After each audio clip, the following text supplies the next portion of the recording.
An intensifying battle over the administration's vaccine mandate for the United States military. Media reports hundreds of thousands of troops have not yet complied with the administration's order to roll up their sleeves. Active duty units are expected, though, to be fully vaccinated by December 15th, and Reserve and National Guard units are expected to be fully vaccinated by the end of next June.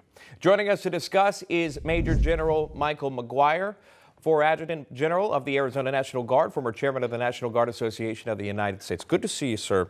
General, thanks so much for coming on here. So a few troops who wanted to remain anonymous actually spoke out against the Pentagon's vaccine mandate to a local news outlet. This was in Texas. Watch this and I'll get your thoughts. I feel like that's really infringing on our rights to be able to choose whether or not we get it or not.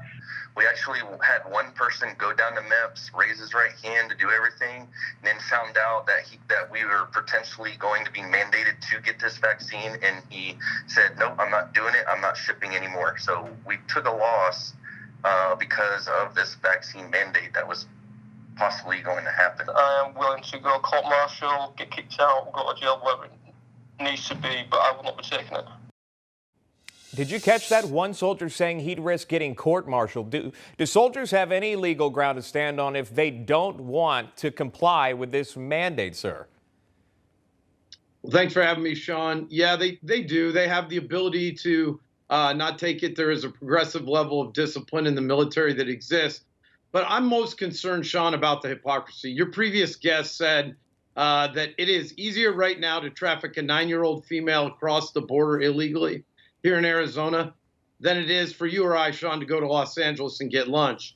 And our soldiers, airmen, sailors, and Marines are not stupid, and they see this level of hypocrisy. You know, when this all started, when I was a state emergency manager, we talked about the idea that we would focus the vaccine on those over 65 and those with 6 underlying comorbidities. Now, the military certainly has a long history of mandating vaccines for medical readiness, but we started out this endeavor almost a year ago with the idea that we would never make it compulsory. And look at what's happening across the country now. We can't afford to lose hundreds of thousands of military members overnight. We just can't. Major airlines are already working on dismissals for some of their employees who are failing to comply with the mandate there. Clearly, many other federal workers facing job loss, teachers facing job loss, nurses, healthcare professionals. Now it's affecting troops, as we've just heard there in a recent statement. I wonder this. What does that look like for military readiness? Could these mandates lead to less people wanting to join the military because they see this mandate and they may not be willing to comply? Yeah, I'm concerned, Sean. I told you earlier that we have clearly created a situation where we've politicized this thing. And the hypocrisy from Biden's policies on the left is what's causing this confusion. And it is going to affect everything. I was down at the border this week and met 2 Border Patrol agents who intend to submit their papers to resign. Well, we are literally facing a flood of undocumented illegal immigrants crossing the border here in Arizona, none of them vaccinated, yet we're going to kick out the people that are enforcing these laws, who were never compulsory vaccinated beginning with in Border Patrol, and we're going to lose them.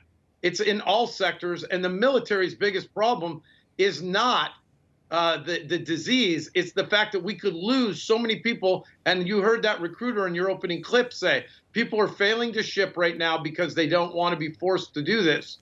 And that's how problematic these policies have become. General, the other argument of this is when you do enlist or you go through officer training, and you become an officer, at some point you do have to get vaccinated for certain things. Why not add this to the list? What is the argument there? Well, the argument initially was we were under an emergency use authorization. When I retired from the service and decided to throw my hat in the ring for the U.S. Senate, one of the many reasons I did it was this.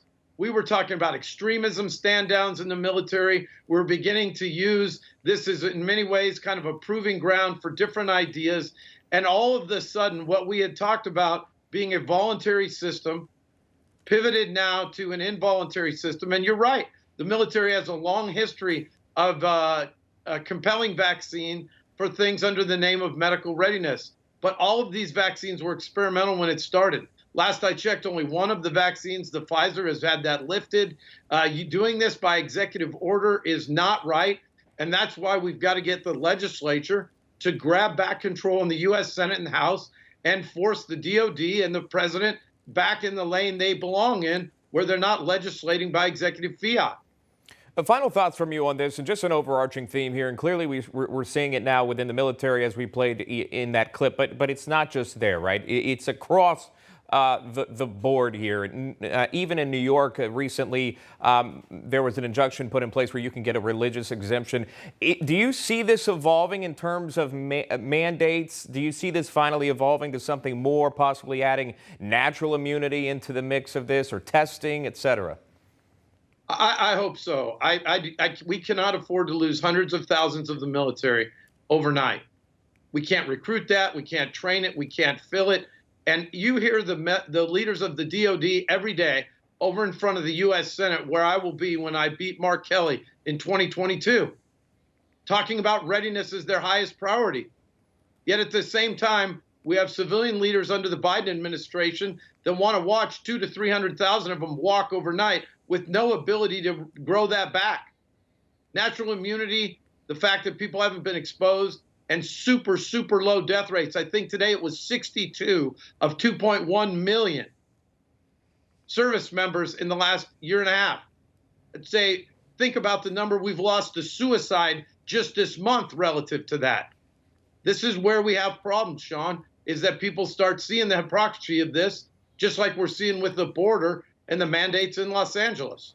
All right, we'll leave it right there. And I'll catch up with that lunch with you sometime soon here. Major General Michael McGuire, good to see you. Thank you for your time. Sean. We'll see you. Coming